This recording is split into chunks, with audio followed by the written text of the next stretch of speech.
ദൈവത്തിൻ്റെ ധനം, ജ്ഞാനം, അറിവ് എന്നിവയുടെ ആഴമേ, അവൻ്റെ ന്യായവിധികൾ എത്ര അപ്രമേയവും അവൻ്റെ വഴികൾ എത്ര അഗോചരവുമാകും. ഈ വേദഭാഗങ്ങൾ ദൈവമക്കളെ സംബന്ധിച്ചിടത്തോളം വലിയ ഊർജമാണ്. ഇത് വെളിപ്പെട്ട് കിട്ടിയ ഇതിനകത്തെ ആത്മീക യാഥാർത്ഥ്യങ്ങൾ, ആത്മീക മർമ്മങ്ങൾ ഗ്രഹിച്ചു കഴിയുമ്പോൾ നമുക്ക് അടങ്ങിയിരിക്കാൻ പറ്റത്തില്ല. വാസ്തവത്തിൽ ഇത് വായിച്ചു വരുമ്പോൾ തന്നെ അതാണ് വല്ലാത്തൊരു ഒരു അനുഭൂതിയാണ്. ഇതിനെ പ്രസംഗിക്കാനുള്ളൊരു ശക്തി എനിക്ക് ഇന്ന് ഇല്ല. എൻ്റെ ശബ്ദം ഇച്ചിരി ബുദ്ധിമുട്ടാണ്. ആവേശം കൂടിക്കഴിഞ്ഞാൽ ഞാൻ തന്നെ ചിലപ്പോൾ തളർന്നു. അത്രയും പവർഫുൾ ആയിട്ടുള്ളൊരു ഒരു ഭാഗമായി എനിക്ക് എന്നെ പോലും അടക്കി നിർത്താൻ പറ്റാത്തത്ര വചന വെളിപ്പാടിൻ്റെ ഒരു കലവറയാണ് ഈ അധ്യായം. ഈ തിയോളജിക്കൽ യൂണിറ്റ് എന്ന് പറഞ്ഞ ഈ റോമാലേഖനത്തിലെ 3 അധ്യായം ഒരു പ്രത്യേക റൂമായിട്ട് നമുക്ക് പരിഗണിക്കാൻ പറ്റുന്നതാണ്. 9, 10, 11 അധ്യായങ്ങൾ. ഈ 3 അധ്യായങ്ങളിൽ ഇസ്രായേലിനെ പറ്റി മാത്രമാണ് പൗലോസ് അപ്പോസ്തലൻ ഊന്നി പറയുന്നത്. അതിന്റെ കാരണം റോമാലേഖനം ആദ്യ ഭാഗം മുതൽ ജാതികളെ ദൈവം എങ്ങനെ കൃപയാൽ ചേർത്തുകൊണ്ടു എന്നതിനെ പറ്റി വളരെ വിശദമായിട്ട് പ്രതിപാദിച്ചു വരികയാണ്. അങ്ങനെ ജാതികൾ ദൈവത്താൽ അംഗീകരിക്കപ്പെട്ട ദൈവത്തിന്റെ നിത്യ പദ്ധതിയായ സഭയുടെ ഭാഗമായി തീർന്ന് അതിന്റെ ആഘോഷം ഇങ്ങനെ നടന്നു വരികയാണ്. അതിങ്ങനെ ഹൃദയത്തിനകത്ത് സന്തോഷമുളവാക്കി, അഭിമാനമുളവാക്കി അങ്ങനെ മുന്നോട്ട് ദൈവത്തെ മഹത്വപ്പെടുത്തി പോകുമ്പോൾ അടുത്തൊരു വലിയ അപകടമുണ്ട്. ഈ അഭിമാനം അഹങ്കാരത്തിന് ഇടവരാനായിട്ട് സാധ്യതയുണ്ട്. അഹങ്കാരത്തിലേക്ക് ഇത് നയിക്കപ്പെടാം. അഹങ്കാരം വന്നു കഴിഞ്ഞാൽ പിന്നെ എന്ത് സംഭവിക്കും?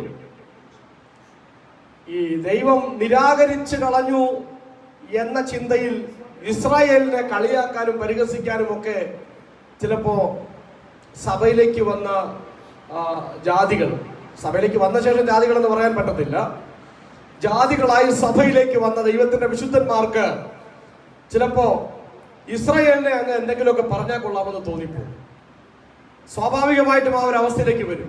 10,000 താലന്ത് കടംപെട്ട ഒരു മനുഷ്യന് അത് പൂർണ്ണമായും ഇളച്ചു കൊടുക്കുന്ന അദ്ദേഹത്തിന്റെ യജമാനനെ പറ്റി നമ്മൾ വായിക്കുന്നു. ആ ഇളച്ചു കിട്ടിയ സന്തോഷത്തിൽ അദ്ദേഹം തിരിച്ചു വരുമ്പോ സംഭവിക്കേണ്ടത് എന്തായിരുന്നു?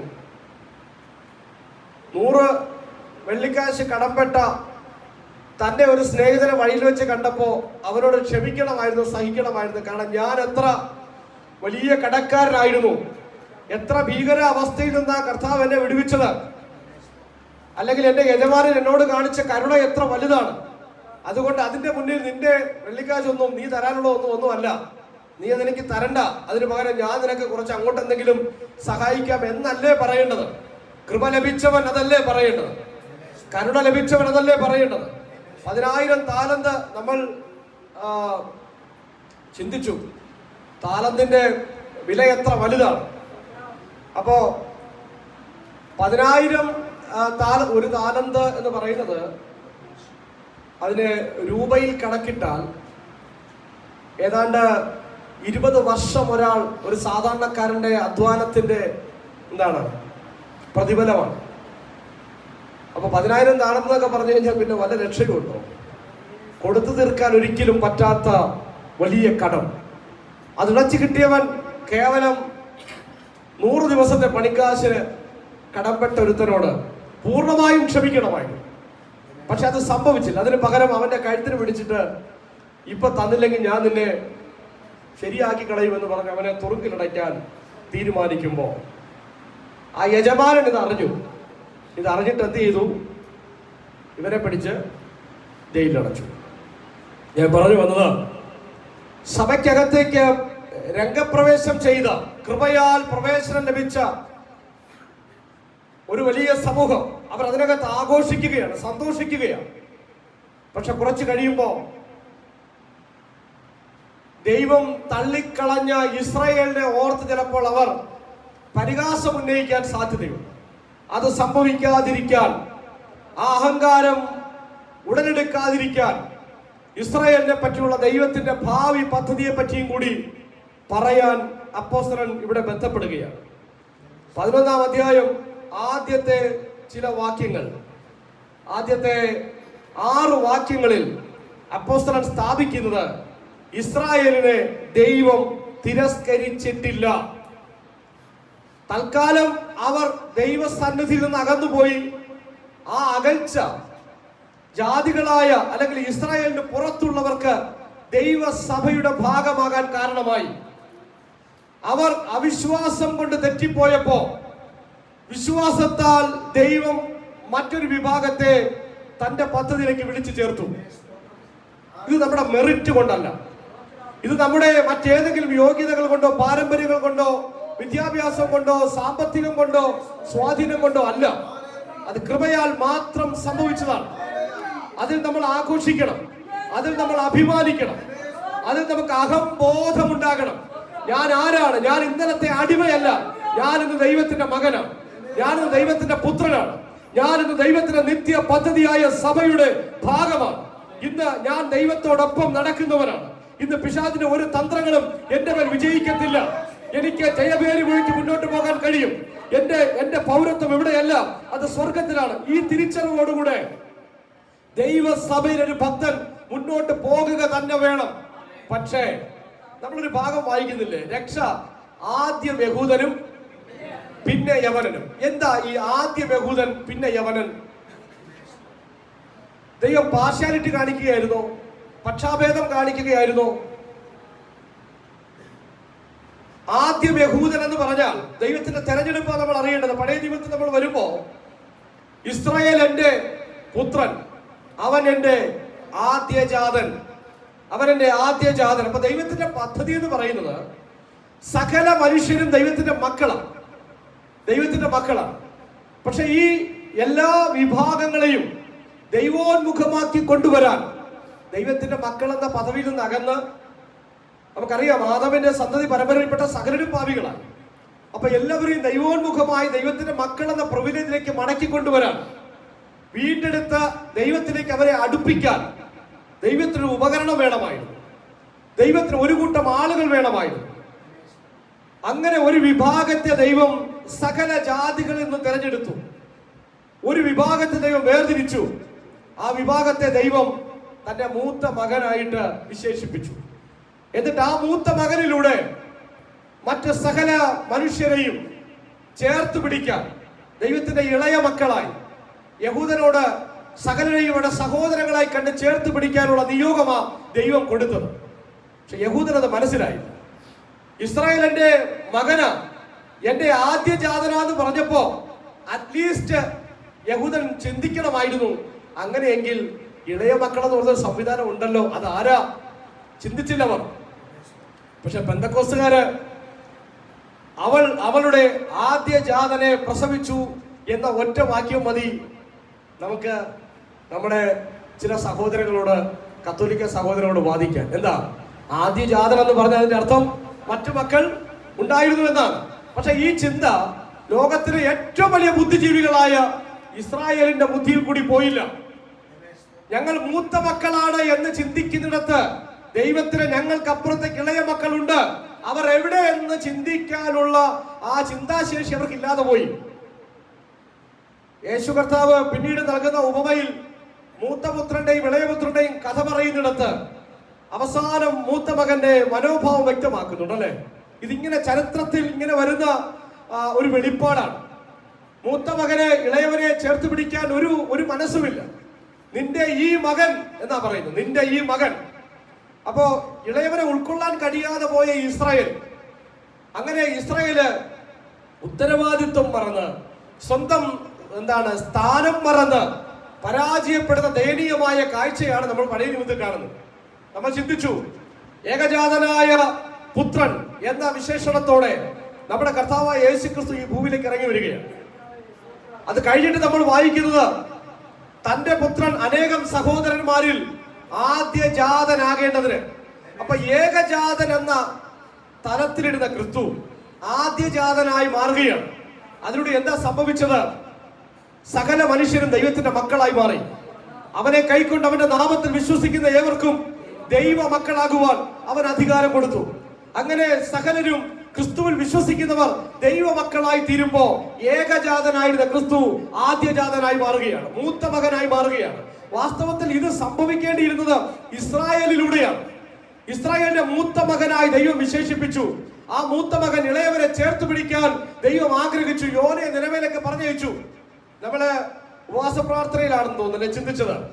യോന പറഞ്ഞത് എന്താണ്? 4-ാം അധ്യായം ആദ്യ ഭാഗത്ത് വായിക്കുമ്പോൾ, എനിക്കറിയാം നീ അവരോട് കരുണ കാണിക്കും, നീ അവരെ ശിക്ഷിക്കത്തില്ല, അതുകൊണ്ടാണ് ഞാൻ പോകാതിരുന്നത്.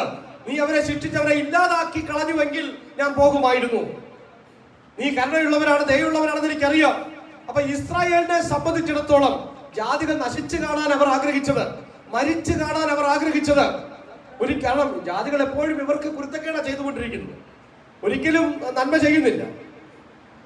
ഇവരുടെ ജീവന് ഭീഷണിയായിട്ടാണ് ജാതികൾ നിൽക്കുന്നത്. അതുകൊണ്ട് തന്നെ എങ്ങനെയെങ്കിലും നമുക്ക് ജീവന് ഭീഷണിയായി നിൽക്കുന്നവൻ ഇല്ലാതാകണമെന്ന് തന്നെയാണ് സകല ജനങ്ങളെയും പോലെ യഹൂദനും ആഗ്രഹിച്ചത്. പക്ഷെ ദൈവത്തിന് യഹൂദനെ പറ്റിയുള്ള പദ്ധതി അതല്ലായിരുന്നു. ജാതികളെ ചേർത്ത് പിടിച്ച് സഹോദരങ്ങളെ കണ്ട് ദൈവത്തിന്റെ മക്കളായി ഒരുമിച്ച് ദൈവഭവനത്തിൽ അവർ വാഴണമെന്നുള്ള ദൈവത്തിന്റെ പദ്ധതി മറന്ന് യാത്ര ചെയ്ത യഹൂദൻ അറിഞ്ഞോ അറിയാതെയോ തന്റെ സ്ഥാനം പോലും നഷ്ടപ്പെടുത്തി, ആദ്യജാതൻ എന്ന തന്റെ പദവി നഷ്ടപ്പെടുത്തി.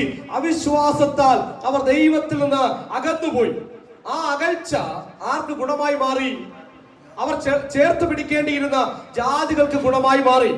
അങ്ങനെ ഈ ഗ്യാപ്പിലാണ് ദൈവം ക്രിസ്തുവിലൂടെ സകല മനുഷ്യരെയും സകല ജാതികളെയും എന്താണ് തന്നിലേക്ക് ദൈവത്തിലേക്ക് ചേർത്ത് പിടിക്കുന്നത്. അങ്ങനെ ദൈവത്തിന്റെ നിത്യ പദ്ധതിയായ സഭ ക്രിസ്തുവിലൂടെ ഉടലെടുക്കുകയാണ്. യഹൂദന്റെ സ്ഥാനത്ത് മൂത്തപുത്രനായി ക്രിസ്തു അവരോധിക്കപ്പെടുന്നു. അപ്പൊ ഈ ഒരു ആത്മികമായ മാർമിക വെളിപ്പാട് നമ്മൾ മനസ്സിലാക്കി നമ്മളിങ്ങനെ ആഘോഷിച്ച് മുന്നോട്ട് പോകുമ്പോൾ സ്വാഭാവികമായി നമുക്ക് തോന്നും, ദൈവം അവരെ എന്നേക്കുമായി കളഞ്ഞു, അവരെന്നേക്കുമായി തീർന്നു, അന്യപ്പെട്ടു പോയി. പൗലോസ് അപ്പോസ്തലൻ പറഞ്ഞു തരുന്നത് അങ്ങനെ ചിന്തിക്കരുത്. ഇന്നും യഹൂദന്മാരിൽ രക്ഷിക്കപ്പെട്ടവരുണ്ട്. ദൈവസഭയ്ക്കകത്ത് യഹൂദരെയും കൂടെ ദൈവം ഉൾക്കൊള്ളിച്ചിട്ടുണ്ട്. എപ്പോഴും ദൈവം ഒരു ശേഷിപ്പിനെ നിലനിർത്തിയിട്ടുണ്ട്. എല്ലാം ഒരുമിച്ച് തീർന്നു പോയില്ല. അവിശ്വാസം ദൈവത്തിന് സഹിക്കാൻ പറ്റാത്ത പാപമാണ്. മറ്റെന്തും ദൈവം ക്ഷമിക്കും. പഴയ നിയമത്തിൽ പോലും മരുഭൂമി യാത്രയിൽ ഇസ്രായേൽ മക്കൾ അവിശ്വസിച്ചതാണ് ദൈവം അവരെ ആ മരുഭൂമി തള്ളിയിട്ട് കളയാനുള്ള ഏക കാരണം. അവിശ്വാസമാണ്. പക്ഷെ അപ്പോൾ പോലും അവരുടെ കുഞ്ഞുകുട്ടികളെ ദൈവത്തിന്റെ മുന്നിൽ നിന്ന് വിലപേശിയ ആ സംഭവം ദൈവം വളരെ ഗൗരവത്തോടു കൂടി എടുക്കുന്നത്. ഞങ്ങളുടെ കുഞ്ഞുകുട്ടികൾ കൊള്ളയായി പോകും, ഞങ്ങൾ തിരിച്ചു പോകുകയാണ്. ഈ അവിശ്വാസത്തിന്റെ വാക്കുകൾ ദൈവം വളരെ ഗൗരവത്തോടു കൂടി എടുത്തിട്ട് പറഞ്ഞു, എന്നെ അവിശ്വസിച്ച ഒരുത്തനും ഞാൻ അവർക്ക് വാഗ്ദത്തം ചെയ്ത കനാൻ നാട്ടിൽ എത്തുകയില്ല. അത് ഇസ്രായേലിനെ സംബന്ധിച്ച് മാത്രമല്ല, നമ്മെ സംബന്ധിച്ചും ബാധകമാണ്. അത് ഇസ്രായേലിനെ പോലെ തന്നെ അത് സകല ജാതികൾക്കും ബാധകമാണ്. ദൈവത്തിൽ വിശ്വസിച്ചുകൊണ്ട് ഇറങ്ങിത്തിരിച്ച വിഭാഗം, അത് യഹൂദനാകട്ടെ അത് ജാതികളാകട്ടെ, ഒരു ഘട്ടത്തിൽ ദൈവത്തിൽ വിശ്വസിക്കാതെ അവിശ്വാസത്തിന്റെ ചിന്തകൾ ഹൃദയത്തിൽ വന്നാൽ യഹൂദനോട് പറഞ്ഞത് മാത്രമേ ദൈവം ജാതികളിൽ നിന്ന് രക്ഷിക്കപ്പെട്ടുവെന്ന് സഭയോട് പറയത്തുള്ളൂ. അതിന് മാറ്റമില്ല. കാരണം ദൈവം ഏറ്റവും വലിയ പാപമായി കണക്കിടുന്നത് അവിശ്വാസമാണ്. അവിശ്വസിച്ചവർ അവിടെ എത്തിയില്ല. നമ്മൾ എബ്രായലേഖനം 10-ാം അധ്യായം അവസാനത്തെ വാക്യത്തിൽ ഇങ്ങനെ വായിക്കുന്നു, നാമോ നാശത്തിലേക്ക് പിന്മാറുന്നവരുടെ കൂട്ടത്തിലല്ല, വിശ്വസിച്ച് ജീവരക്ഷ പ്രാപിക്കുന്നവരുടെ കൂട്ടത്തിലത്രേ ആകുന്നു. വിശ്വസിച്ച് ജീവരക്ഷ പ്രാപിക്കുന്നവർ. അപ്പൊ ജീവരക്ഷ, രക്ഷയുടെ പൂർത്തീകരണം ദൈവം വച്ചിരിക്കുന്നത് ഭക്തന്റെ വിശ്വാസത്തിലാണ്. എന്റെ നീതിമാൻ വിശ്വാസത്താൽ ജീവിക്കും, എന്റെ നീതിമാൻ വിശ്വാസത്താൽ ജീവിക്കും. ഒത്തിരി പ്രതിസന്ധികൾ ഈ ലോകത്തിലുണ്ട്, ഒരുപാട് പ്രതിബന്ധങ്ങൾ ഈ ലോകത്തിലുണ്ട്, ഒരുപാട് ആക്രമണങ്ങൾ നമ്മൾ അഭിമുഖീകരിക്കേണ്ടി വന്നേക്കാം, ഒരുപാട് നിരാശാജനകമായ ജീവിത സാഹചര്യങ്ങളിലൂടെ നമ്മൾ കടന്നു പോകേണ്ടി വന്നേക്കാം. പക്ഷേ ഒരു ഭക്തൻ മുന്നോട്ട് പോകേണ്ടത് വിശ്വാസത്താലാണ്. വിശ്വാസം എന്നതോ ആശിക്കുന്നതിന്റെ ഉറപ്പും കാണാത്ത കാര്യങ്ങളുടെ നിശ്ചയവുമാകുന്നു. ദൈവത്തിലുള്ള ഉറപ്പിലാണ് ആ ഒരു ഭക്തൻ ജീവിക്കുന്നത്. ആ വിശ്വാസം എപ്പോൾ നഷ്ടപ്പെടുന്നുവോ അതാണ് പാപം.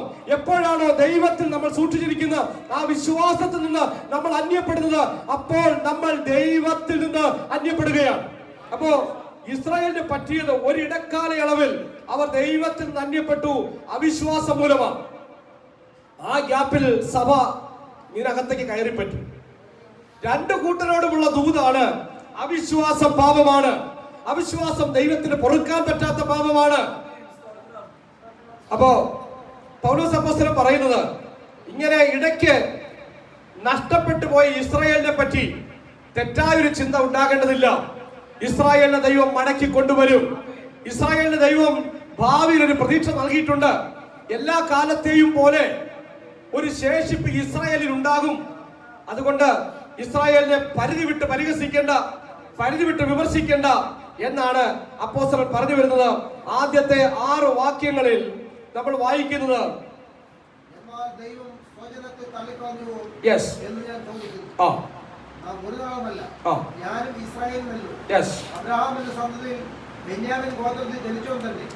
ഇത്രയും നേരം പറഞ്ഞു വന്ന കാര്യങ്ങൾ 9-ാം അധ്യായത്തിൽ ദൈവത്തിന്റെ പരമാധികാരത്തെയും അങ്ങനെ ദൈവം തെരഞ്ഞെടുത്ത ഇസ്രായേലിനെ പറ്റിയും അവർ അത് അവഗണിച്ച് എന്താണ് ആ തെരഞ്ഞെടുപ്പ് നഷ്ടപ്പെടുത്തി പിന്മാറിപ്പോയ കാര്യങ്ങളെ പറ്റിയൊക്കെ പറഞ്ഞു വരുമ്പോ നമ്മൾ ചിന്തിക്കും ദൈവം ഇസ്രായേലിനെ എന്നേക്കുമായി തള്ളിക്കളഞ്ഞു. അല്ല. അപ്പോസ്തലൻ ചോദിക്കുന്നു, സ്വജനത്തെ ദൈവം തള്ളിക്കളഞ്ഞുവോ? ഇല്ല, ഒരു നാളുമല്ല. ഞാനും ഇസ്രായേലിനല്ലോ, ഞാൻ ഇതിനകത്തില്ലേ? നിങ്ങളോട് പ്രബോധിപ്പിച്ചുകൊണ്ടിരിക്കുന്ന അപ്പോസ്തലൻ പറയുക, നിങ്ങളോട് സംസാരിച്ചു കൊണ്ടിരിക്കുന്ന ഈ ലേഖനം എഴുതുന്ന ഞാനും ആരാ? യഹൂദനല്ലേ, ഇസ്രായേലിനല്ലേ? അപ്പൊ ഞാൻ ഇതിനകത്തുണ്ടെങ്കിൽ അതിനർത്ഥം ദൈവം ഇസ്രായേലിനെ തള്ളിക്കളഞ്ഞില്ല എന്നല്ലേ? അപ്പൊ ഇസ്രായേലിനോടൊരു കോപം വേണ്ട, ഇസ്രായേലിനോടൊരു പരിഭവം വേണ്ട, അവരെ മറ്റൊരു നിലയിൽ കാണേണ്ടതില്ല. ദൈവം എല്ലാവരുടെയും ദൈവമാണ്. 10,000 താലന്ത് ഇളച്ചു കിട്ടിയവൻ കേവലം 100 വെള്ളിക്കാശ് കടംപെട്ടവന്റെ കുത്തിരി പിടിക്കുന്ന പോലെ ആകരുത് ഇന്നത്തെ സഭാംഗങ്ങൾക്ക് ഇസ്രായേലിനുള്ള മനോഭാവം എന്നായി പറയുന്നത്.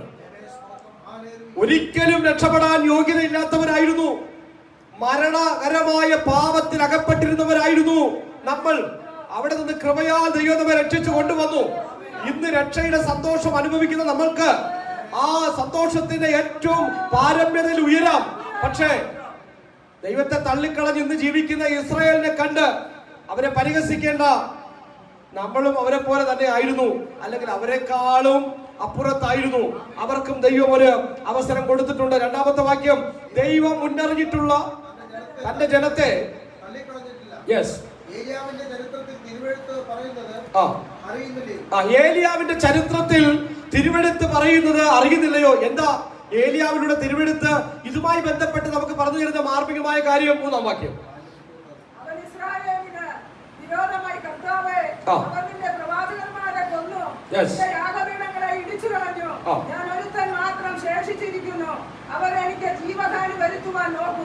അപ്പോ ഏലിയാവിലൂടെ എന്താ പറഞ്ഞു തരുന്നത്?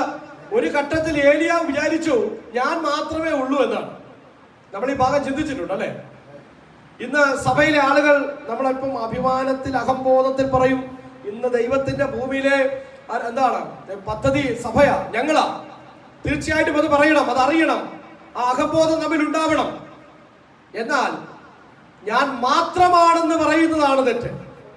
ഏലിയാവ് പറഞ്ഞത്, കർത്താവേ ഞാൻ മാത്രം ശേഷിച്ചിരിക്കുന്നു. ആ ചരിത്രത്തെ നമ്മൾ വായിക്കുന്നത് ഞാൻ ശുഷ്കാന്തിച്ചിരിക്കുന്നു മറ്റാരേക്കാളും അല്ലെ? നമുക്ക് ചിലപ്പോൾ തോന്നും യഹൂദനൊക്കെ നിരീശ്വരവാദികളായിട്ട് നടക്കുക, ഞങ്ങളാ. അപ്പൊ ദൈവത്തിന് പറഞ്ഞു തരാനുള്ളത്, ഞങ്ങൾ ഇങ്ങോട്ട് ആകുന്നതിന് മുൻപ്, നമ്മളാകുന്നതിന് മുൻപ് ദൈവം ഉപയോഗിച്ചൊരു വിഭാഗമാവർ. നമ്മളാക്കാൻ വേണ്ടി ചരിത്രത്തിൽ ദൈവം അവരെ ഉപയോഗിച്ചു. അബ്രഹാം മുതൽ ഇന്നേക്ക് പുറകിലേക്ക് ഒരു 3500-4000 വർഷത്തെ പുറകിലേക്ക് ചിന്തിക്കുമ്പോ നമ്മെ ഇങ്ങനെ ഈ പദവിയിലേക്ക് കൊണ്ടുവരാൻ ദൈവം ഉപയോഗിച്ച ഉപകരണമായിരുന്നു അവർ. ഇടയ്ക്കവർ കൈവിടപ്പെട്ടു പോയി, ഇടയ്ക്കവർ ദൈവത്തെ ഉപേക്ഷിച്ചു പോയി എന്ന് പറഞ്ഞ് ദൈവം അവരെ എന്നേക്കുമായി നിരാകരിക്കുന്നില്ല. ദൈവം വിശ്വസ്തൻ. മനുഷ്യർ അവിശ്വസ്തരാകുമ്പോഴും ദൈവം വിശ്വസ്തൻ. അവന്റെ നീതി അവൻ കൃപയില കണക്കിടുന്നത്, അവന്റെ നീതി അവൻ കരുണയില കണക്കിടുന്നത്. അവൻ വിളിച്ചു വേർതിരിച്ച ജനത്തെ അവിശ്വാസം മൂലം തള്ളിക്കളഞ്ഞുവെങ്കിലും ഒരു ശേഷിപ്പ് എല്ലാ കാലത്തുമുണ്ട്. ദൈവം കരുണയുള്ള ദൈവമാ. അപ്പോ ഏലിയാവ് പറഞ്ഞത് ഞാൻ ഒരുത്തൻ മാത്രം എന്ന് പറഞ്ഞപ്പോ ആ ഏലിയാവിന് ദൈവം കൊടുത്ത മറുപടി, ഏലിയാവേ നീ ഒരുത്തൻ മാത്രമല്ല, നിനക്കറിയത്തില്ല, നീ അറിയാത്ത 7000 പേർ എനിക്ക് മറ്റു പല ഭാഗങ്ങളിലുണ്ട്. നിന്നെ പോലെയോ നിന്നെക്കാൾ ശ്രേഷ്ഠന്മാരായോ ആളുകൾ എനിക്കുണ്ട്. നീ ഒരുത്തനല്ല. പോകുന്ന വഴിക്ക് നീ ഏലിശയെ ഒന്ന് അഭിഷേകം ചെയ്തിട്ട് പൊക്കോ, എന്നിട്ട് മുകളിൽ ഇരുന്ന് കണ്ടോണം എന്താണ് ഏലിശ പ്രവർത്തിക്കാൻ പോകുന്നത്. കഴിഞ്ഞ ദിവസം ഞാനൊരു ചിന്ത ഇങ്ങനെ കുറിച്ചിട്ടു. സ്വർഗത്തിലേക്ക് കയറിപ്പോകാൻ നേരമാണ് ഒരുപക്ഷെ ഏലിയാവ് ആ സ്വർഗീയ സന്നാഹങ്ങളായ അഗ്നിമയ രഥങ്ങളെയും കുതിരകളെയും കണ്ടത്, അല്ലെ? ആ സമയത്താ കണ്ടത്. പക്ഷെ ഏലിശയെ നമ്മൾ വായിക്കുന്നത് പ്രതിസന്ധി തന്റെ ചുറ്റും ഉരുണ്ടുകൂടിയപ്പോ ഏലിയാവ് പറഞ്ഞു, എന്താ, എനിക്ക് മരിച്ചാൽ മതി. പക്ഷെ ദൈവത്തിന്റെ പദ്ധതി അവൻ മരിക്കരുതെന്നായിരുന്നു. മരിച്ചാൽ മതി എന്ന് പറയുന്ന ഏലിയാവ്, ഇപ്പുറത്ത് ആരുമില്ല, ഞാൻ ഒരുത്തൻ മാത്രമെന്ന് പറഞ്ഞ ഏലിയാവിന് ഒരുപക്ഷെ കാണത്തക്കവണ്ണം ഏലിശയെ നിർത്തുക. ഏലിശ തന്റെ ഭൃത്യനെ പറ്റി പറയുന്നത്, ദൈവത്തോട് പ്രാർത്ഥിക്കും, ദൈവമേ ഇവന്റെ കണ്ണ് തുറക്കണം. അവൻ കണ്ണ് തുറന്നപ്പോൾ കണ്ട കാഴ്ച ഏലിയാവിനെ എന്താണ് സ്വർഗത്തിലേക്ക് എടുത്തുകൊണ്ട് പോയ അഗ്നിമയ രഥങ്ങളും കുതിരകളും ഭൂമിയിൽ തങ്ങൾക്ക് കാവ നിൽക്കുന്നത്. ഒന്ന് ഓർത്തു നോക്കിക്കേ. ഏലിയാവ് പറഞ്ഞ, ഞാൻ മാത്രമേ ഉള്ളൂ. ഏലിയാവേ, നീ മാത്രമേ ഉള്ളൂ എന്ന് പറയരുത്. നിന്നെക്കാളും വിശ്വാസമുള്ളവർ, നിന്നെക്കാളും ഇരട്ടി ശക്തിയുള്ളവർ നിന്നോടൊപ്പമുണ്ട്, നിന്റെ ചുറ്റിലുമുണ്ട്. 7000 പേരുണ്ട് എനിക്ക്. അപ്പോ ഒരു ഭക്തനോട് ദൈവം പറയുന്നത്, ഭക്തിയിൽ അഹങ്കരിക്കരുത്. ഭക്തി അലങ്കാരമാകാം, ഭക്തി ആഭരണമാകാം, ഭക്തി അഹംബോധമാകാം, പക്ഷെ ഭക്തി അഹങ്കാരമായി മാറരുത്. നമ്മളെക്കാൾ ശ്രേഷ്ഠന്മാർ നമുക്ക് ചുറ്റുമുണ്ട്, നമുക്ക് മുകളിലുണ്ട്, നമുക്ക് താഴെയുണ്ട്, നമുക്ക് ശേഷം വരാനിരിക്കുന്നു, നമുക്ക് മുൻപുണ്ടായിരുന്നു. ശക്തന്മാരായിരുന്നു. ഇന്ന് ഞാൻ നിൽക്കുന്നത് കൃപയാലാണ്, അവരും നിൽക്കുന്നത് കൃപയാലാണ്. അപ്പൊ ഈ ഒരു തിരിച്ചറിവിലേക്ക് കൊണ്ടുവരികയാണ്. ഇസ്രായേലിന് വിരോധമായി ഏലിയാവ് പറഞ്ഞു, കർത്താവേ, അവർ നിന്റെ പ്രവാചകന്മാരെ കൊന്നു, നിന്റെ യാഗപീഠങ്ങളെ ഇടിച്ചു കളഞ്ഞു, ഞാൻ ഒരുത്തൻ മാത്രം ശേഷിച്ചിരിക്കുന്നു. അവർ എനിക്കും ജീവഹാനി വരുത്തുവാൻ നോക്കുന്നു. സ്വന്തം ജനത്തെ നോക്കിയായി പറയുന്നത്, അവർ നിന്നെ അനുസരിച്ചില്ല, അവർ നിന്നെ ആരാധിച്ചില്ല, അവർ നിനക്കെതിരായിരുന്നു, ഇപ്പൊ എന്നെയും കൊല്ലാൻ നോക്കുന്നു. പൗലോസ് അപ്പോസ്തലൻ പറഞ്ഞു തരുന്നത്, ഇസ്രായേലിനെ നമ്മൾ പരിധി വിട്ട് പരിഹസിക്കണ്ട എന്നാണ്. 4-ാമത്തെ വാക്യം, എന്ന് ദൈവത്തോട് വാദിക്കുമ്പോൾ അവൻ അരുളപ്പാടുണ്ടായതെന്ത്?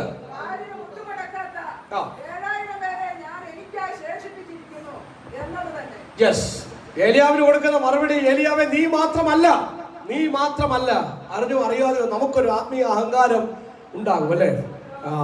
എന്നെ പോലെ അല്ല മറ്റുള്ളവർ. എന്റെ പ്രാർത്ഥന, എന്റെ പ്രസംഗം, എന്റെ ധ്യാനം, എന്റെ ഉപവാസം, അല്ലെ, ഞാൻ 21 ഇരിക്കുന്നു എന്ന് പറയുമ്പോ മറ്റാർക്കും, അല്ലെ, അതിന് പറ്റത്തില്ലെന്നൊരു തോന്നൽ. അല്ലെങ്കിൽ ഞാൻ പ്രാർത്ഥിക്കുന്നു എന്ന് പറയുമ്പോൾ മറ്റാർക്കും അത്രയ്ക്ക് പറ്റുന്നില്ല എന്നൊരു തോന്നൽ. ഞാൻ പ്രസംഗിക്കുന്നു പറയുമ്പോൾ മറ്റാർക്കും അത്രയ്ക്ക് പറ്റുന്നില്ല എന്നൊരു തോന്നൽ.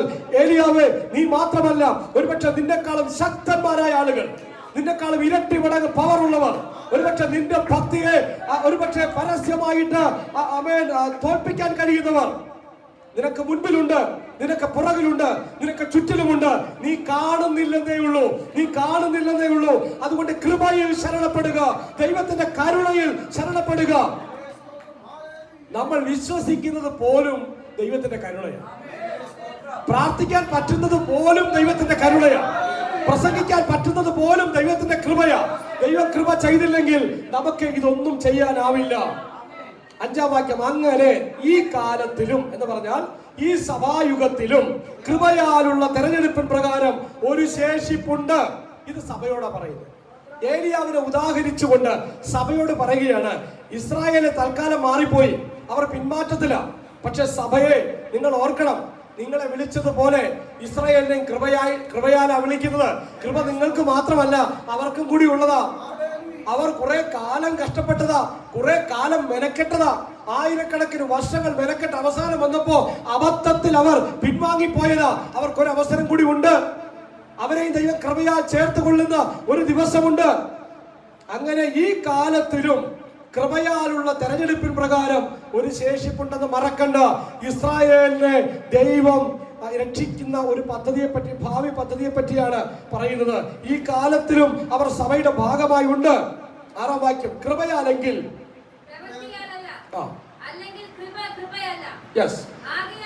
മതി. കൃപയാലെങ്കിൽ പ്രവൃത്തിയാലല്ല, അല്ലെങ്കിൽ കൃപയല്ല. അതുകൊണ്ട് കൃപയാൽ രക്ഷിക്കപ്പെട്ട സഭയെ നിങ്ങൾ ഓർക്കണം, ഇത് കൃപയാണ്, ഇത് കൃപാപ്രവർത്തനമാണ്. അല്ല, പ്രവൃത്തി കൊണ്ടാണ് ഇതൊക്കെ നേടാൻ പറ്റുന്നതെങ്കിൽ, ഇസ്രായേലിന്റെ മിടുക്ക് കൊണ്ടാണ് വരുന്നതെങ്കിൽ, നിങ്ങളുടെ മിടുക്ക് കൊണ്ടാണ് വരുന്നതെങ്കിൽ, കൃപ എങ്ങനെ കൃപയാകും? കൃപ എങ്ങനെ കൃപയാകും? കൃപയാകണമെങ്കിൽ പ്രവൃത്തി അവിടെ കാരണമാകരുത്. പ്രവൃത്തി കൊണ്ട് അവിടെ അഭിമാനിക്കാൻ യാതൊരു സാധ്യതയും ഉണ്ടാകരുത്. അല്ലെങ്കിൽ കൃപയല്ല. ഇത് പറയുമ്പോ ഒരിക്കലും തെറ്റിപ്പോകാനിട വരരുത്. കഴിഞ്ഞിടയ്ക്ക് ഒരു ശക്തനായ പ്രസംഗകനുണ്ടായിരുന്നു. പാപം ചെയ്യുമ്പോൾ നമ്മൾ കൃപയിൽ നിന്ന് പുറത്തേക്കല്ല, കൃപയ്ക്കകത്തേക്കാണ് വീഴുന്നത് എന്ന് പഠിപ്പിച്ച് അത് കൂടുതൽ ഊന്നി പറഞ്ഞു. എന്താ പ്രശ്നം? അങ്ങനെ പറഞ്ഞാലുള്ള പ്രശ്നം എന്താ? പാപം ചെയ്യണം ലൈസൻസ് ആയിട്ട് കൃപ മാറും. അപ്പോസ്തലൻ റോമർക്കെഴുതിയ ലേഖനം 6-ാം അധ്യായത്തിൽ വ്യക്തമായി പഠിപ്പിക്കുന്നുണ്ട്. കൃപ പെരുകിയത് കൊണ്ട് പാപം ചെയ്തുകൊണ്ടിരിക്കുകയെന്നോ ഒരു നാളുമല്ല. ഏത് പാപത്തെയും കത്തിച്ചു കളയാൻ കൃപ പര്യാപ്തമാണ് എന്ന് അറിയുന്നത് കൊണ്ട് പാപം ചെയ്യാൻ ലൈസൻസ് അല്ല കൃപ. പുതിയ നിയമസഭ കൃപയെ എങ്ങനെയാ തിരിച്ചറിയുന്നത്? പാപിയായ മനുഷ്യൻ കൃപയെ മനസ്സിലാക്കുന്നത് രക്ഷിക്കപ്പെടാനുള്ള ഉപാധിയും മാർഗവുമായിട്ടാണെങ്കിൽ, രക്ഷിക്കപ്പെട്ട സഭ കൃപയെ മനസ്സിലാക്കേണ്ടത് പാപം ചെയ്യാതിരിക്കാനുള്ള കാരണമായിട്ടാണ്, പാപം ചെയ്യാതിരിക്കാനുള്ള സാധ്യതയായിട്ടാണ് കൃപയെ മനസ്സിലാക്കേണ്ടത്. തിരിച്ചല്ല. രക്ഷിക്കപ്പെടുന്നത് വരെ കൃപ പാപത്തെ കത്തിച്ചു കളഞ്ഞ് അകത്ത് കയറാനുള്ള മുഖാന്തരമാണെങ്കിൽ, രക്ഷിക്കപ്പെട്ടവരെ സംബന്ധിച്ചിടത്തോളം കൃപ പാപം ചെയ്യാനുള്ള ലൈസൻസ് അല്ല, പാപം ചെയ്യാതിരിക്കാനുള്ള സാധ്യതയാണ്. എങ്ങനെയാ? എന്റെ കൃപ നിനക്ക് മതി, എന്റെ ശക്തി ബലഹീനതയിൽ തികഞ്ഞു വരും. പാപം ചെയ്യാനുള്ള പ്രലോഭനമുണ്ട്. അല്ല, നീ പാപം ചെയ്യില്ല. പാപം ചെയ്യാതിരിക്കത്തക്ക വിധം നിന്നെ ശക്തനാക്കാൻ എന്റെ കൃപ നിനക്ക് മതി. എന്റെ കൃപ നിന്റെ ബലഹീനതയിൽ തികഞ്ഞു വരും. അല്ലെ? ഈ ഒരു തെറ്റുകളിലേക്ക് അകപ്പെടുമ്പോൾ നമ്മൾ എന്താ പറയുന്നത്? ബലഹീനത, എന്റെ ബലഹീനത അല്ലെ? അപ്പൊ കൃപ പകരപ്പെട്ടിരിക്കുന്നത് ബലഹീനതയെ എന്താണ്? ബലവത്താക്കുന്ന സംവിധാനമാ കൃപ. ഏത് സന്ദർഭത്തിലും തെറ്റിപ്പോകാൻ, അകപ്പെട്ടു പോകാൻ സാധ്യതയുള്ളപ്പോ കൃപയിൽ ശരണപ്പെടുക. എന്റെ കൃപ നിനക്ക് മതി, എന്റെ ശക്തി ബലഹീനതകൾ തികഞ്ഞു വരുന്നു. രണ്ടാമത്തെ ചിന്ത, 7-ാമത്തെ വാക്യം.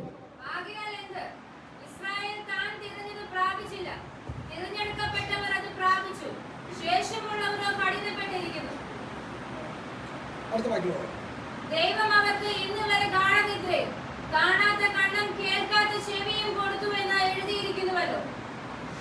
നോക്കിക്കേ, ഇസ്രായേലിന്റെ വീഴ്ച എന്ന് പറയുന്നത് അതൊരു നിരന്തരമായ വീഴ്ചയല്ല, അതൊരു ഒരു ബ്രാക്കറ്റ് പീരീഡ് മാത്രമാണ്.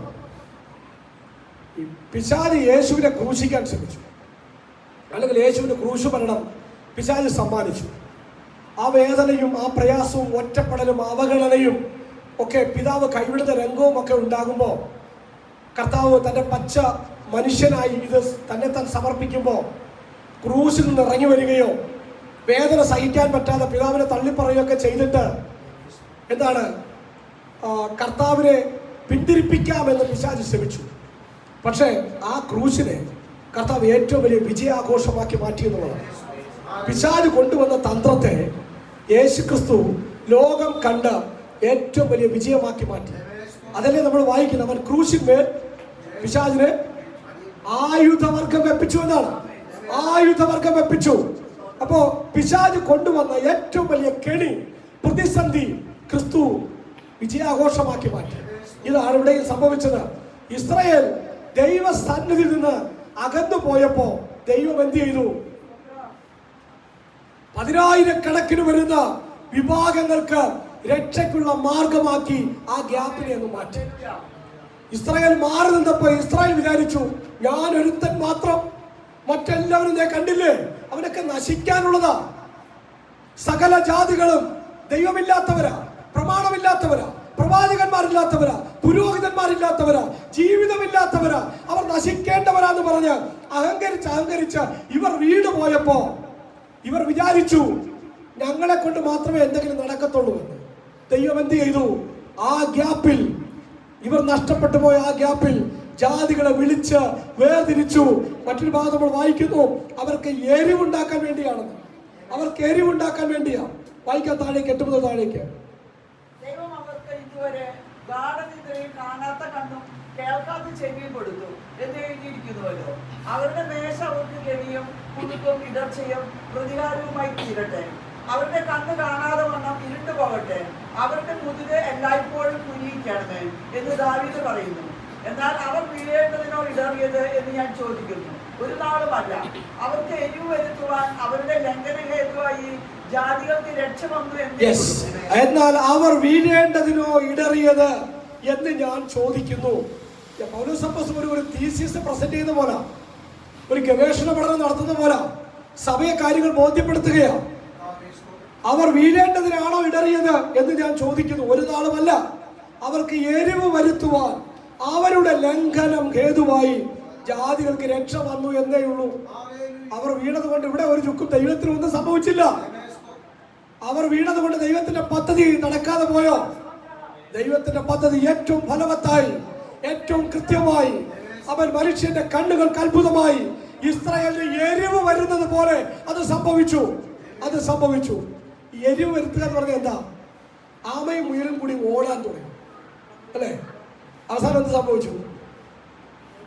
മുയൽ ജയിച്ചു. എന്താ കാര്യം? ആമ ജയിച്ചു. ആമ ജയിച്ചു. എന്താ കാര്യം? എന്താ?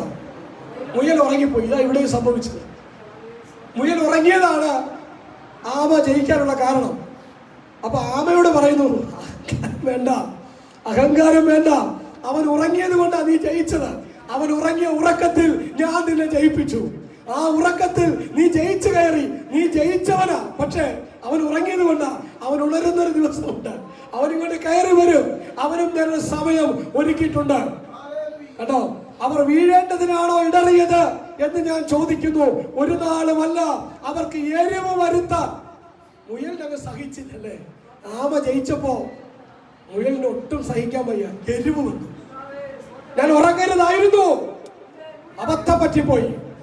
എന്റെ കഴിവിൽ ഞാൻ അമിതമായി അഹങ്കരിക്കരുതായിരുന്നു, പറ്റിപ്പോയി. ഈ എരിവ് കൊടുക്കാനാണ്. അവർക്ക് എരിവ് വരുത്താൻ നിങ്ങളെ ഞാൻ ഇവിടേക്ക് കൊണ്ടുവന്നു. ഇനി നോക്കിക്കേ, അവിടെ ലംഘനം ഹേതുവായി ജാതികൾക്ക് രക്ഷ വന്നു എന്നേയുള്ളൂ. അപ്പൊ നമ്മളിപ്പോ രക്ഷപ്പെട്ടത് എങ്ങനെയാ? അവിടെ ലംഘനം നമ്മുടെ രക്ഷയ്ക്ക് കാരണമായി. കൃപയാണ്, കൃപയാണ്. ഇനി മറ്റവരോടൊന്ന് അഹങ്കരിക്കാൻ പറ്റുമോ? എന്റെ പവർ കൊണ്ടാന്ന് പറയാമോ? പറ്റത്തില്ല. കാരണം അവിശ്വാസമാണ് അവിടെ തകർച്ചയ്ക്ക് കാരണം. അവരിൽ രക്ഷിക്കപ്പെടണമെങ്കിൽ അതും ജാതികൾക്കുള്ള വ്യവസ്ഥ തന്നെയാണ്. വിശ്വാസത്താൽ മാത്രമേ അവർക്കും തിരിച്ചു വരാൻ പറ്റത്തുള്ളൂ.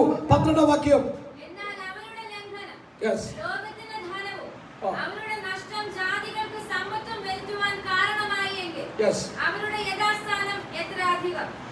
അവരുടെ ലംഘനം ലോകത്തിന് ധനവും അവരുടെ നഷ്ടം ജാതികൾക്ക് സമ്പത്തും വരാൻ കാരണമായി എങ്കിൽ അവിടെ യഥാസ്ഥാനം എത്ര അധികം. മനസ്സിലായോ? അല്പം അവരൊന്ന് മാറി നിന്നപ്പോ ദൈവത്തിന്റെ ജനമാ, ദൈവം തെരഞ്ഞെടുത്തവരാ. കാലാകാലങ്ങളെ ഉപയോഗിച്ചുകൊണ്ട് വരിക. 2000 വർഷം ദൈവത്തിന്റെ പദ്ധതികൾക്ക് വേണ്ടി നിന്നിട്ട് സാക്ഷാൽ ദൈവപുത്രൻ വന്നപ്പോ തിരിച്ചറിയാതെ അവർ വീണുപോയി, പെട്ടുപോയതാണ്. അപ്പോ ആ ജനത്തെ ദൈവം കളയത്തില്ല. അവിടെ ശേഷിപ്പിനെ ദൈവം വിടുവിക്കും. അവർക്ക് ഇടയ്ക്കുള്ള അവിടെ ഒരു അവിശ്വാസം നമുക്ക് സമ്പത്തായി മാറി, നമുക്ക് ബലവും കരുത്തുമായി മാറി. എന്താണ്?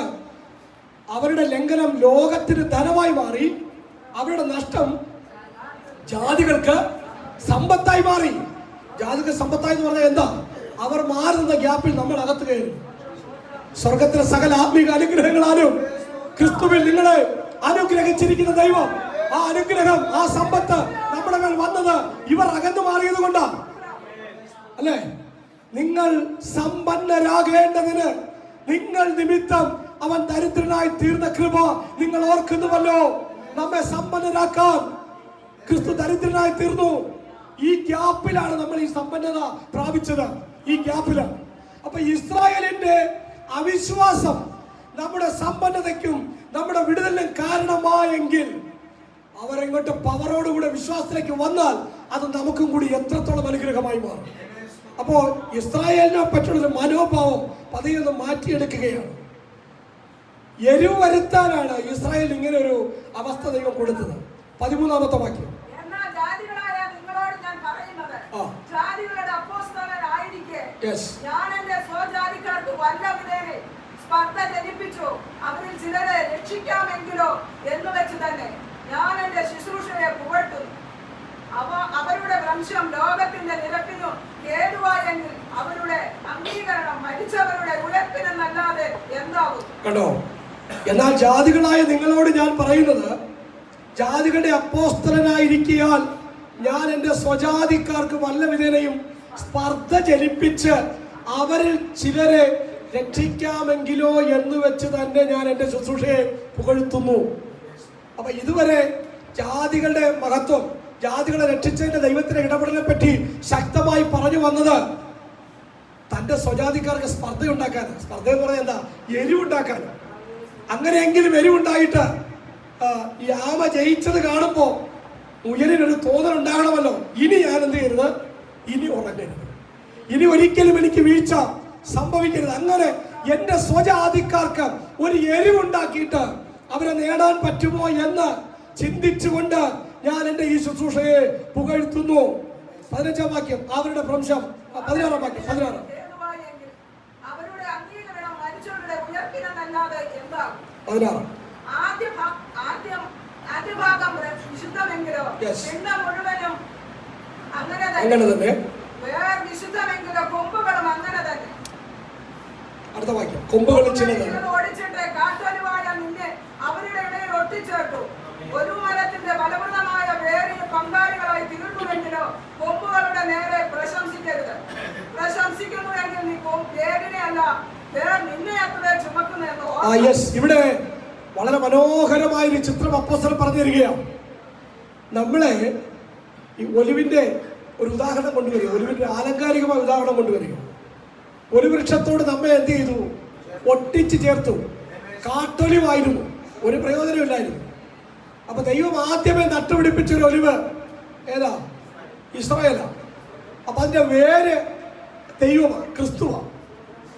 അപ്പോ ഒലിവിനെ ക്രിസ്തുവിൽ ദൈവം ഉറപ്പിച്ചിങ്ങനെ വളർത്തിക്കൊണ്ടു വന്നു. ഇടയ്ക്ക് ആ ഒലിവ് അല്ലെങ്കിൽ അതിന്റെ ശാഖ ഒടിഞ്ഞുപോയി, ഇസ്രായേല് ഒടിഞ്ഞുപോയി. അവിടെ ദൈവം എന്ത് ചെയ്തു? ജാതികളെ ഒട്ടിച്ചു ചേർത്തു. നമ്മൾ പാടുന്നില്ലേ, കാട്ടൊലിവായിരുന്ന നമ്മെ, അല്ലേ? കാട്ടൊലിവായിരുന്ന എന്നിൽ നല്ല ഫലം നുകരാൻ, കാട്ടൊലിവായിരുന്ന എന്നിൽ നല്ല ഫലം നുകരാൻ.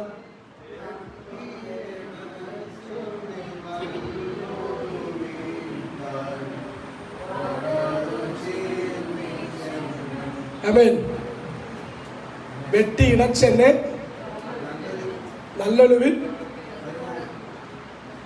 നല്ലൊലിവിനോട് നമ്മെ ഒട്ടിച്ച് ചേർത്തു. കാട്ടൊലിവായിരുന്നു. അപ്പൊ ഇവിടെ പറയുന്നത് കൊമ്പുകളിൽ പ്രശംസിക്കരുത്. കൊമ്പുകളിൽ അത് ജാതികളിലും വേണ്ട, യഹൂദന്മാരിലും വേണ്ട. ഇത് കൊമ്പുകളാണ്, കൊമ്പുകളാണ്. മറ്റൊരു ഭാഗത്ത് കർത്താവ് പറയുന്നു, കൊമ്പുകൾക്ക് തനിയെ ഫലം കായ്പാൻ കഴിയത്തില്ല. പിന്നെ എങ്ങനെ കഴിയും? മുന്തിരിവള്ളിയിൽ വസിച്ചിട്ടല്ലാതെ. മുന്തിരിവള്ളി ആരാ? ഞാൻ, സാക്ഷാൽ മുന്തിരിവള്ളി. അപ്പൊ ക്രിസ്തുവാകുന്ന മുന്തിരിവള്ളിയിലെ വസിക്കേണ്ടത്. കൊമ്പിൽ പ്രശംസിക്കരുത്. ജാതികളെ, നിങ്ങൾ കൊമ്പുകളാ, വെട്ടിച്ചേർക്കപ്പെട്ട കൊമ്പുകളാ. യഹൂദനെ, നീയും ഒരു കൊമ്പ് തന്നെയാ. അതുകൊണ്ട് നിങ്ങൾ അങ്ങോട്ടും ഇങ്ങോട്ടും പ്രശംസിക്കേണ്ട, അഹങ്കരിക്കേണ്ട, കുറ്റം പറയണ്ട. നിങ്ങളെ ചേർത്തിരിക്കുന്നത് ക്രിസ്തു എന്ന മുന്തിരിവള്ളിയോട്. അഭിമാനിക്കേണ്ടത്, പ്രശംസിക്കേണ്ടത് ക്രിസ്തുവിനാണ്. ഇവിടെ വായിക്കുന്നത് ഒലിവിന്റെ കാര്യമാണ്. ഒലിവിന്റെ കാര്യം പറഞ്ഞത് വേരിന്റെ കാര്യം പറഞ്ഞുകൊണ്ടാണ് അത് എന്താണ് വിശദീകരിക്കുന്നത്. 17-ാമത്തെ വാക്യം, കൊമ്പുകളിൽ ചിലത്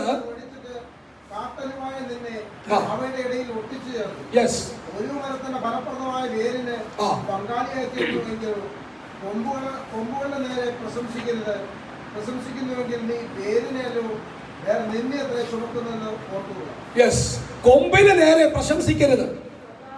കൊമ്പുകളിൽ ചിലത് ഒടിച്ചിട്ട് കാട്ടൊലിവായ നിന്നെ അവയുടെ ഇടയിൽ ഒട്ടിച്ചു ചേർത്തതാണ്. ഒലിവ് മരത്തിന്റെ ഫലപ്രദമായ വേരിന് പങ്കാളിയായി തീരുകയായിരുന്നു നിങ്ങൾ. കൊമ്പുകളിലല്ല, വേരിൽ പ്രശംസിക്കണം. ക്രിസ്തുവിലാണ് നമ്മൾ ഒട്ടിച്ചു ചേർക്കപ്പെട്ടത്. അടുത്ത കണ്ടോ 18. കൊമ്പുകളുടെ നേരെ പ്രശംസിക്കരുത്. പ്രശംസിക്കുന്നു എങ്കിൽ നീ വേരിനെ അല്ല, വേർ നിന്നെ അത്രേ ചുമക്കുന്നു എന്നോർക്ക. കൊമ്പുകളിൽ പ്രശംസിക്കുന്നു പറഞ്ഞാൽ നീ നിന്നിൽ തന്നെ പ്രശംസിക്കരുത്. വെക്കുന്നത് കൃപയാല, ഒട്ടിച്ച് ചേർക്കപ്പെട്ടതാ. അതുകൊണ്ട് യഹൂദനെ നോക്കണ്ട, ജാതിയെ നോക്കണ്ട. എവിടെയാണ് നമ്മൾ ഒട്ടിച്ച് ചേർക്കപ്പെട്ടിരിക്കുന്നത്? അടിസ്ഥാനപ്പെട്ടിരിക്കുന്നത് ക്രിസ്തുവിലാണ്. നമ്മൾ എന്താണ് ചേർക്കപ്പെട്ടിരിക്കുന്നത്? പ്രശംസിക്കേണ്ടത് ക്രിസ്തുവിലാണ്. നമ്മളെ ചുമക്കുന്നത് വേരാണ്, വേരാണ്, അത് ക്രിസ്തുവാണ്. 19, 20 വാക്യം. എന്നാൽ എന്നെ ഒട്ടിക്കേണ്ടതിന് കൊമ്പുകളെ ഒടിച്ചു കളഞ്ഞു എന്ന് നീ പറയും. ശരി, അവിശ്വാസത്താൽ അവ ഒടിഞ്ഞുപോയി, വിശ്വാസത്താൽ നീ നിൽക്കുന്നു. മതി. സഭയിലെ ആളുകൾക്ക് ചിലപ്പോ തോന്നും, എന്നെ ഒട്ടിക്കേണ്ടതിന് അവനെ ഒടിച്ചു കളഞ്ഞു, അവനെ ഒടിച്ചു കളഞ്ഞിടത്താണ് എന്നെ ഒട്ടിച്ചത് എന്ന് സഭയെ നിനക്ക് ചിലപ്പോൾ ഒരു തോന്നലുണ്ടാകും. ചെറിയൊരു അഹങ്കാരം ഉണ്ടാകാൻ സാധ്യതയുണ്ട്. പൗലോസ് പറയാം, ശരി, അവിശ്വാസത്താൽ അവ ഒടിഞ്ഞുപോയി, വിശ്വാസത്താൽ നീ നിൽക്കുന്നു. ഞെളിയാതെ ഭയപ്പെടുക. വായിച്ചോ ഭാഗം. സ്വാഭാവിക കൊമ്പുകളെ ദൈവം ആദരിക്കാതെ പോയെങ്കിൽ നിന്നെയും ആദരിക്കാതെ വന്നേക്കും. 20 വാക്യം കണ്ടോ? അവ അവിശ്വാസത്താൽ ഒടിഞ്ഞു പോയതാ. വിശ്വാസത്താൽ നിന്നെ ഒട്ടിച്ചു ചേർത്തു. അതുകൊണ്ട് എന്ത് ചെയ്യണം? ഞെളിയാതെ ഭയപ്പെടുക. കൃപയാണ്, കരുണയാണ്. ഞെളിയരുത്, ഭയപ്പെടുക. അടുത്ത മുന്നറിയിപ്പ്. യെസ്, സ്വാഭാവികമായ കൊമ്പുകളെ ഒടിച്ചു കളഞ്ഞെങ്കിൽ ഒട്ടിച്ച് ചേർത്ത നിന്നെ ഒടിച്ചു കളയാൻ സാധ്യത കൂടുതലാ. അഹങ്കരിക്കരുതെന്നാണ് സഭയോട് പറയുക. റോമിലെ സഭയോട് പറയുക, നമ്മോടും ചേർത്ത് പറയുകയാണ്. ലോകത്തിലെ സകല രക്ഷിക്കപ്പെട്ട സഭയോടും പറയുക, ഒട്ടിച്ച് ചേർത്തവൻ അഹങ്കരിക്കരുത്. അത് കൃപയാൽ സംഭവിച്ചത്. സ്വാഭാവികമായ കൊമ്പുകളെ ഒടിച്ചു കളഞ്ഞെങ്കിൽ ഒട്ടിച്ച് ചേർത്തത് എത്ര അധികം. അതുകൊണ്ട് അവിശ്വാസം കടന്നുകൂടാതെ സൂക്ഷിക്കുക, വിശ്വാസത്തിൽ മുന്നേറുക. നാമോ നാശത്തിലേക്ക് പിന്മാറുന്നവരുടെ കൂട്ടത്തിലല്ല, വിശ്വസിച്ച് ജീവരക്ഷ പ്രാപിക്കുന്നവരുടെ കൂട്ടത്തിൽ എത്രയാകുന്നു? 23.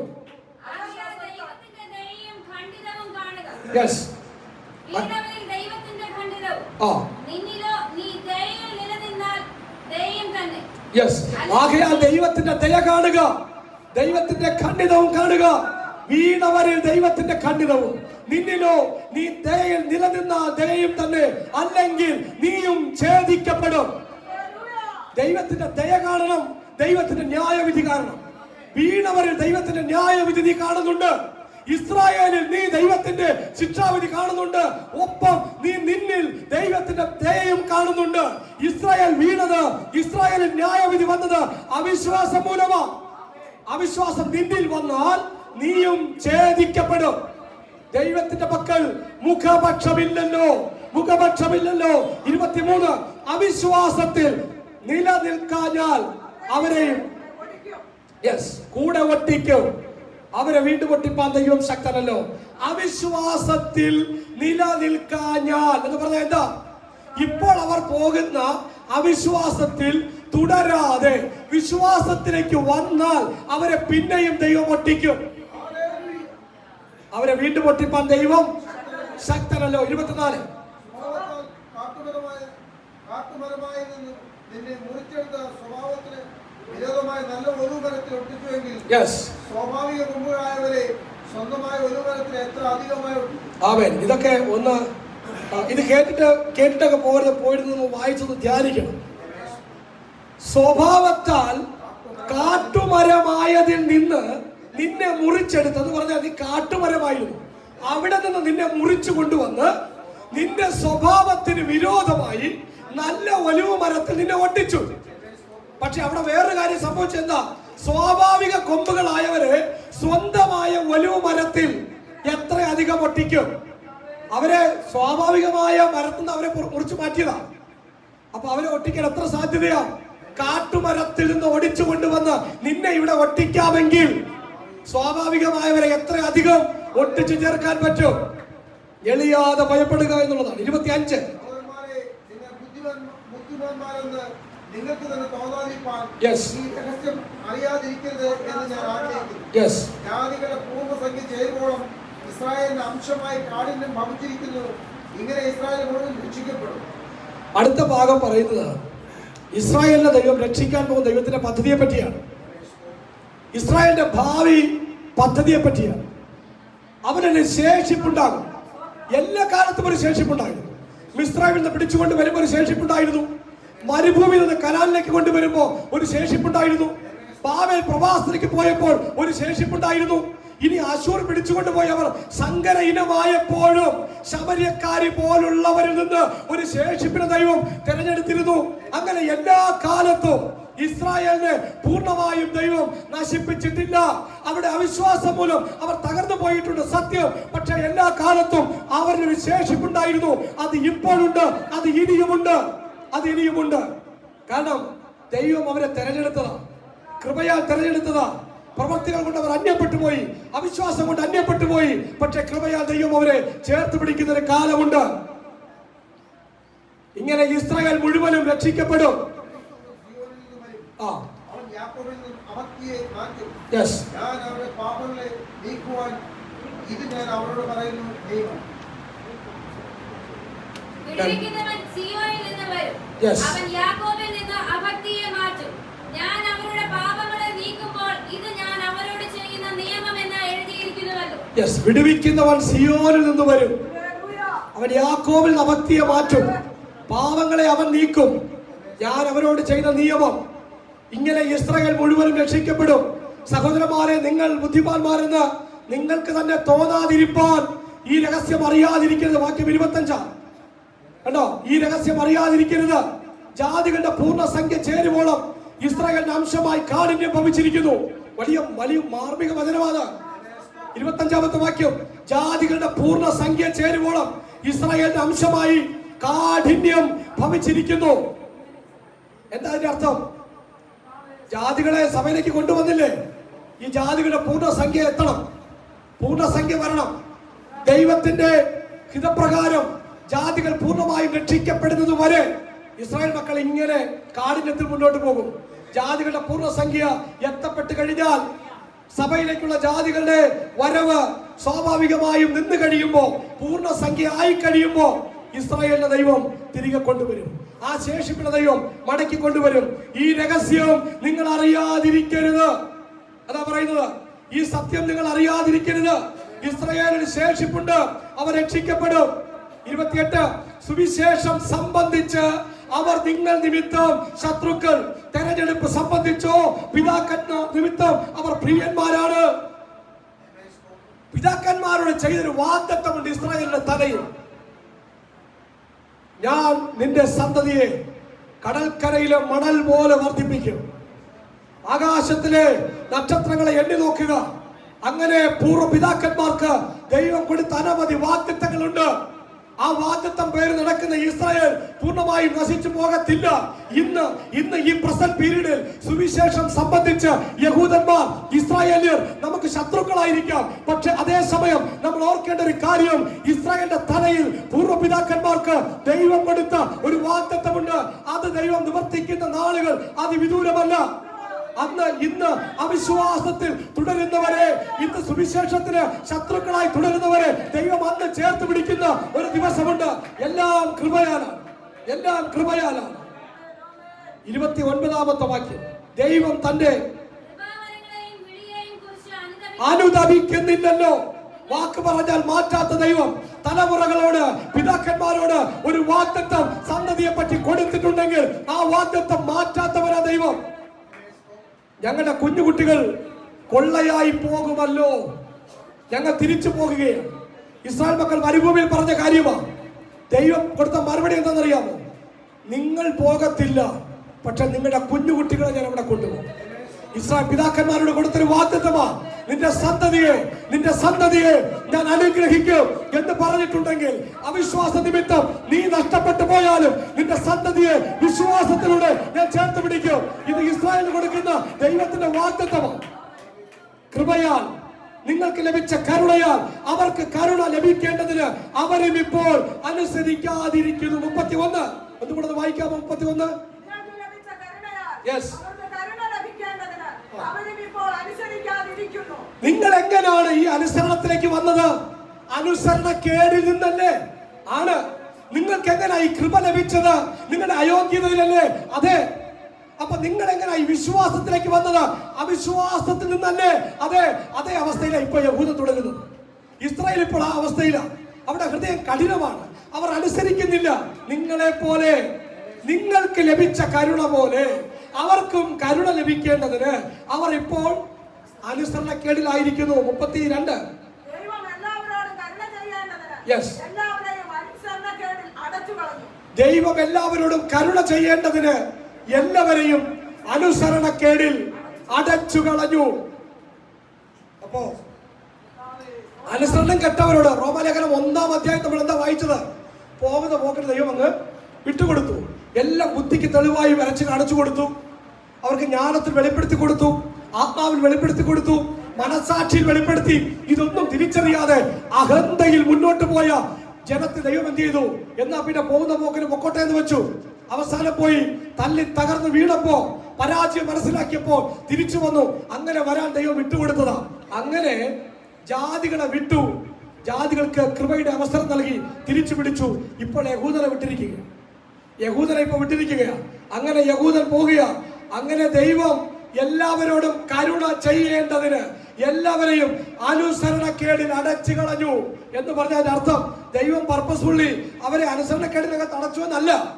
അവർ കാണിച്ച അനുസരണക്കേട് മാനസാന്തരപ്പെടാതെ ദൈവപുത്രനെ തള്ളിക്കളഞ്ഞുകൊണ്ട് അവർ പോയ പോക്കിനെ ദൈവം അനുവദിച്ചു കൊടുത്തു. പോകുന്നിടം വരെ പോട്ടെ, പോകുന്നിടം വരെ പോട്ടെ. അങ്ങനെ ദൈവം അനുവദിച്ച് അവർ പോയി. അവസാനം ഗത്യന്തരമില്ലാതെ നിലവിളിക്കുന്നൊരു ദിവസമുണ്ട്. ഞാനും നിങ്ങളും നിലവിളിച്ച് ദൈവസഭയ്ക്കകത്തേക്ക് വന്നതുപോലെ യഹൂദൻ നിലവിളിച്ചുകൊണ്ട് ഒരു ദിവസം അവൻ ദൈവത്തിന്റെ പദ്ധതിയിലേക്ക് അവൻ എത്തിച്ചേരും. അതിനുവേണ്ടി വിട്ടിരിക്കുകയാണ്. അനുസരണക്കേടിൽ അടച്ചു കളഞ്ഞു. 33. ഹാ ദൈവത്തിന്റെ ധനം, ജ്ഞാനം. യെസ്.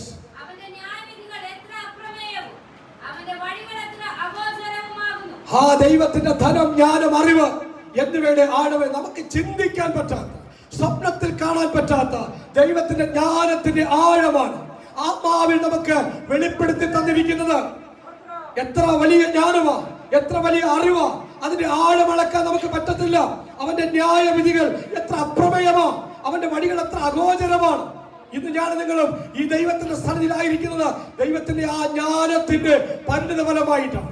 ആ ജ്ഞാനത്തിന്റെ പരിണിത ഫലമായിട്ട് സകല ജനത്തെയും ഒറ്റ അടിക്ക് തകർത്ത് കളയാൻ പിശാച് പദ്ധതി ഇട്ടപ്പോൾ പിശാചിന്റെ പദ്ധതിയെ അതുപോലെ ഏറ്റുവാങ്ങിക്കൊണ്ട് സകല മാനവജാതിക്കും രക്ഷയൊരുക്കിയ ദൈവത്തിന്റെ പദ്ധതി, പിശാചിനെ ഇലുഭ്യനാക്കിയ, പിശാചിനെ ഭോഷനാക്കി മാറ്റിയ ദൈവത്തിന്റെ ജ്ഞാനം, അതിന്റെ ആഴം, അത് കൃപയാൽ ആത്മാവിൽ നമുക്ക് തിരിച്ചറിയാൻ ദൈവം ഭാഗ്യം തന്നു. അടുത്ത വാക്യം, കർത്താവിന്റെ മനസ്സറിഞ്ഞവൻ ആ യെസ് അവന് മന്ത്രിയായിരുന്നവനാരാണ്? അവന് വല്ലതും മുമ്പേ കൊടുത്തിട്ട് പ്രതിഫലമാകുന്നവനാരാ? അതുകൊണ്ട് ദൈവത്തിന്റെ സന്നിധിയിൽ നമുക്ക് യാതൊരു വിധമായ ഡിമാൻഡും വെക്കാൻ പറ്റത്തില്ല. ദൈവത്തിന് നമ്മൾ ഒന്നും കൊടുത്തിട്ടില്ല. ഇങ്ങോട്ട് തിരിച്ചു വാങ്ങാൻ എന്തെങ്കിലും കിട്ടിയാൽ അത് ദൈവത്തിന്റെ കൃപ. നമുക്ക് കിട്ടിയത് എന്തെങ്കിലും അല്ല, കൂലിയല്ല. സ്വർഗത്തിലെ സകല ആത്മീയ അനുഗ്രഹങ്ങളാലും സ്വന്തം പുത്രനെ ആദരിക്കാതെ നമുക്ക് വേണ്ടി ഏൽപ്പിച്ചു തന്നവൻ എന്തെങ്കിലും അല്ല തന്നത്, സ്വന്തം പുത്രനെയാ തന്നത്. സ്വർഗത്തിലെ സകല ആത്മീയ അനുഗ്രഹങ്ങളുമാണ് നമ്മുടെ മേൽ ചൊരിഞ്ഞത്. അവസാന വാക്യം, സകലവും അവനിൽ നിന്നും അവനാലും അവങ്കലേക്കുമാകുന്നുവല്ലോ, അവനെന്നേക്കും മഹത്വം. ഇത്രയും മാർമികമായ വെളിപ്പാടുകൾ പറഞ്ഞിട്ടാണ് റോമാലേഖനം 12-ാം അധ്യായത്തിലേക്ക് വരുമ്പോൾ അപ്പോസ്തലൻ പറയുന്നു, സഹോദരന്മാരെ, ദൈവത്തിന്റെ മനസ്സിൽ ഓർമ്മിപ്പിച്ച് ഞാൻ നിങ്ങളെ പ്രബോധിപ്പിക്കുന്നു. നിങ്ങൾ ബുദ്ധിയുള്ള ആരാധനയായി നിങ്ങളുടെ ശരീരങ്ങളെ ജീവനും വിശുദ്ധിയും ദൈവത്തിന് പ്രസാദമുള്ള യാഗമായി നിങ്ങളെ സമർപ്പിക്കുവാൻ. എങ്ങനെ ആരാധിക്കാതിരിക്കാൻ പറ്റും? എങ്ങനെ ദൈവത്തിന് മഹത്വം കൊടുക്കാതിരിക്കാൻ പറ്റും? ഈ ജ്ഞാനം അറിയുന്നവൻ, ദൈവത്തിന്റെ ഈ മഹത്വം അറിയുന്നവൻ, ദൈവത്തിന്റെ ഈ വെളിപ്പാട് ഗ്രഹിക്കുന്നവന് ദൈവത്തിന് എങ്ങനെ സ്തുതിക്കാതിരിക്കാൻ പറ്റും? ദൈവത്തിന് എങ്ങനെ നന്ദി പറയാതിരിക്കാൻ പറ്റും? ഹല്ലേലൂയ. ദൈവം അനുവദിച്ചാൽ അടുത്ത ആഴ്ച നമുക്ക് ആരാധനയുടെ മഹത്വം 12-ാം അധ്യായം ചിന്തിക്കാൻ നമ്മുടെ തലകളെ ദിവസം നടക്കാം.